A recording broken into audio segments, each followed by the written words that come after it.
As promised, I'm going to take you through this focaccia recipe so that you can make it yourself. The first thing you want to do is get either a glass or a aluminum or a ceramic bowl out. I'm going to use this one. And then you want to put 2 cups of flour in the bowl. All right, here it is. And then I literally put my finger in the middle and I make a little hole. Now you want to get your yeast started. And like I said, you can either do the instant yeast, or if you have a starter, you can use that. I've even used both in the same recipe, and whatever gets it started for you works. I'm running the water in the faucet until it gets like hot. I'm gonna put 1 cup of this water in the bowl. I usually do like a teaspoon, okay? Sometimes if I get impatient, I put a little bit more in because I want it to activate quickly. So now that you added the yeast, with active dry yeast, you want to add some sugar in there so that the yeast can be fed. Put it in this, let this wait, 5-10 minutes. I'll show you the difference, okay? That's one option. The other option is you have a starter in your fridge and you just take it and put it. Take it and put it. Same deal. You want to put about a cup in there. Quick plug, if any of you want a sourdough starter, I can split this for you and then you'll have it. So you'll know that it's activated when that looks like it's got some bubbles, okay? Similarly, look at the bubbles in there, okay? This is already activated. Now is the time I'll go and get the herbs. This is fun for me because I get to go into the garden and clip. This is some thyme that I'm having in my backyard. And then over here is the chives. So I'm gonna clip some of this. I got them. Oh, it just smells so good. All right, sometimes I like to look at what else I can put in here for flavor and stuff. And, I walk around and I look for what's edible. So I have mint, and I'm thinking, ooh, maybe if I put a little mint in, let's try that, right? So I'm gonna take a couple because that's a strong flavor. So I'm just gonna take oh my God, that smells so good. So I got a couple leaves of mint. And I get to go outside for a second in the morning. I'm gonna now go get some rosemary. Honestly, I really use so much rosemary that I learned it's easier to have the trees in the house than even in the garden. So I just usually take some from here. By the way, sometimes people think, oh, this won't grow fast. Believe it or not, interior environment really replicates the perfect Mediterranean climate, especially with some full sun. And so these offshoots is literally a season. So over the winter, this grows this. So I usually just clip these and let the main shoot stay. So this is the total spices, and I'm gonna get a heck of a lot of garlic. So now you have to start to take the leaves from the twigs. And the truth is, I love doing this. What I love to do is sort of pluck these out. And as I do it, it kind of makes my brain slow down a little bit, and I get to smell it, and it's like It's very satisfying. So with the chives, I use scissors and I fold it up like this. And I love this because it's just so easy, just, you know. With salt, it just goes so well. I used to think, oh, I only needed garlic, but this adds another layer to it. And, you know, I've even used regular onion. So if you don't have chives, you know, thinly slice some onions and you'll have the same sweetness. I mean, obviously onions have different levels of sweetness, but oregano and thyme, they have more almost like a citrusy, almost like a stringent taste that complements everything else. For a long time, I didn't understand oregano or thyme. I was like, oh, what's the big deal? That astringent element, like basically when you marry it with, you know, other spices, for some reason it like amplifies those flavors. It is a really great accompaniment for all these spices, all these herbs, and I recommend leaning into that heavily. But it's also a pain in the butt to de-leaf because sometimes the twigs get stuck. And again, whenever I'm like, get out, it allows me to check myself and have a meditative sense of, Natalie, slow the fuck down, dude. Don't put like urgent energy into food. Like, you know, like think about this. Think about the love that you're giving when you serve food and how nature has given us these leaves. And thank you, leaves. I'm really appreciative that you're going to give somebody a pleasurable experience. You know, and these little food prayers, I think, make their way to the final product. I will cut this, okay, with a knife. But really, a lot of times, you don't even have to cut it. You can just release the oils, right? Like you're just allowing your hand to kind of feel that cool, somewhat moist, and oh my God, the smell is just, it's just really good. You don't want to forget the garlic, okay? So here's what I do. I get the cloves, get the skin off, take the whole thing, squeeze that in my hand, right? Rub it, and you get that all off at once. So, you know, nice, nice, nice. Look at these. By the way, if you eat a clove of garlic a day, mosquitoes won't even touch you. A lot of times I'll pop one of these in my mouth. So, you know, you can take the ends off if you want. I've been lazy and left them on, but get rid of it. And then I just sort of chop them up.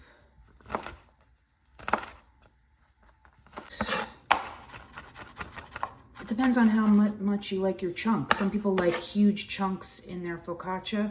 I like mine to be like, you know, fairly large. I also like it to blend a little bit. The smaller they are, the more the flavor will mix with the oil. Anyway, so there you go. That is going into the oil pot. Use extra virgin olive oil. But, you know, you want to go for around 2 cups. But here's the thing, okay? I understand I'm giving you like this long version of this. A lot of times you can, it depends on how much you prioritize the freshness of stuff, okay? Olive oil is a beautiful preserver of flavors, and because it's an oil, I guess. But, you know, you could make a week's worth of this to have focaccia every day. So you can like make a batch, put it in your fridge, or honestly, I've left it out on the counter, and you know, you'll have something you can just grab and go like it's a product. So there it is, and I just added a little pepper. Oh, sometimes I'll add red pepper. You know, this stuff is nice to add. Puts a little kick to it. I let it get to like a mid to low, and I let it kind of boil, and then before it burns, I take it off the stove, all right? And then I just let it cool there. You know, you really don't want to let it get too hot because you don't want to burn the spices. You want to release their flavor, okay? All right.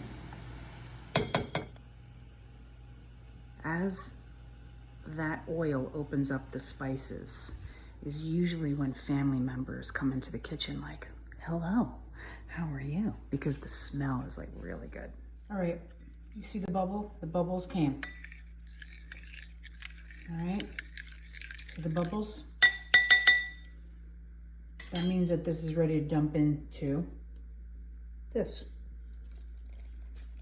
Put it in there.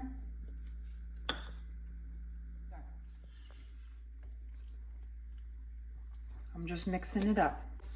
This is where exacting the water, like I said, it's 1 cup, but I only used a little bit for this. So I pour the rest in, pour it over, continue to mix. I really do think 2 cups flour, 1 cup water is a wonderful ratio for this. You know, if it gets too wet, you know, you can add a little more, but as you can see, it's got like an elastic feel to it. You know, you want to really make sure that it's mixed. You don't want any dry pockets. So this batch is a little bit more watery than I normally would like it, but it's not. This will be fine, okay? This will still yield a nice focaccia. You really want to get it perfect. Put a little bit more flour in there. Got a little bit more of that kind of rubbery feel. Is now I'm gonna knead with my hand. So I take my hand and I just go. I use the back of my hand, punch it. This is a new bowl, okay? Putting a little bit of oil here. Like this. I'm going to take my dough that we've punched and I'm going to transfer it here in the bowl. Okay, put it right in there like that. See? It's still a little bit wet. Typically a ball, it would be a little thicker, but like I said, it doesn't transfer. So then I put a little bit of oil on top of it. And see, I keep that there. I keep that. Okay. Now, what you're looking for is this to like double in size.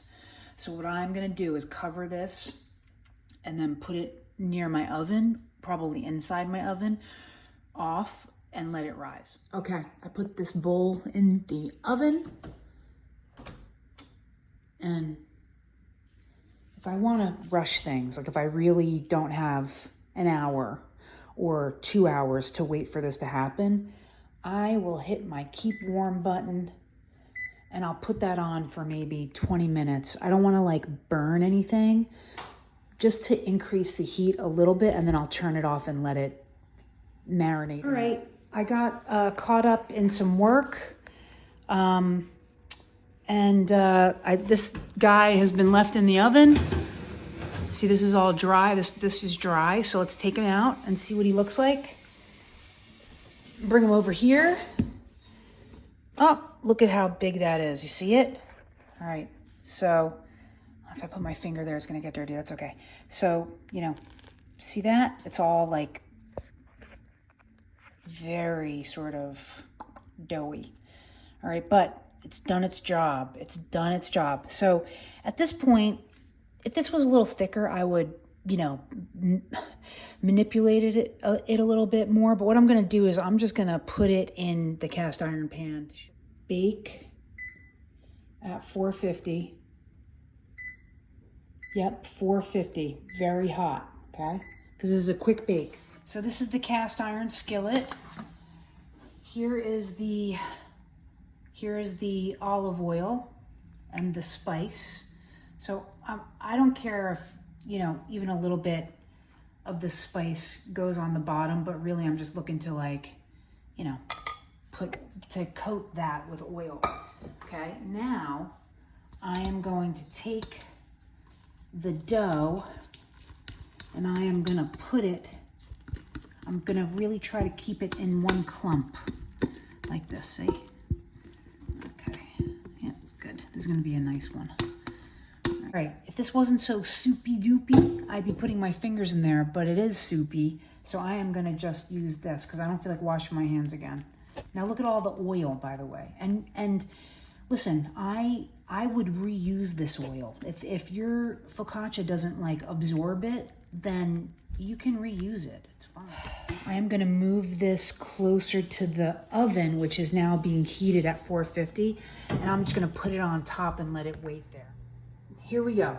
I am gonna take some of these tomatoes and I'm just popping them in. Weirdly long tomatoes, so I'm just putting them in wherever I can find it. Some people put whole garlic cloves in here, you know, whatever you want to do. So this is the oil that I had steeped the herbs in. I'm just gonna like bring some to the surface so that I don't add any more oil to this. You can use a sieve, you do whatever you could do, literally whatever you want, guys. So fun. This is really the fun part, you know? Do what you want. Sometimes I'll have extra herbs that I'll leave out of the oil and just put dry on top. But the problem with that is it burns sometimes, and anything that is burnt is just not a good flavor for anything. Personally, that's my opinion. Anything burnt ruins my flavor. It like shuts down my mouth and I can't take any more stimulation after that. It like overpowers everything. So you want to stay away from that. I know we talked about this, smoked sea salt, all right? I just literally put it in my hand and then I get happy. Look at how much I'm putting on there. It's like a salt party. You want to make sure that your temperature in the stove reaches the 450 degrees before you pop this guy in. You put it in for maybe 15 minutes, but I do check it because I don't want the bottom to be too burnt. The surface will be browned. I was in the living room and I'm smelling this cooking and I am telling you it is so good. All right, here it is. I left it in a little bit long, but it's still gonna be good. It's a little bit oily, yeah, and that's how you do it. All right, so I took the focaccia out of the oven, and as predicted, let me show you what happened. The teenagers came, they took, stop being, come on, I'm trying to make an influencer. Stop. I'm trying to make an influencer video, stop. The teenagers came down to film. Listen, look, they took the scissor, they cut it, look at this, within minutes. I put a little too much salt on it, but it's still good. I hope that this helps. I hope it helps show that you don't have to be perfect. And yeah, enjoy.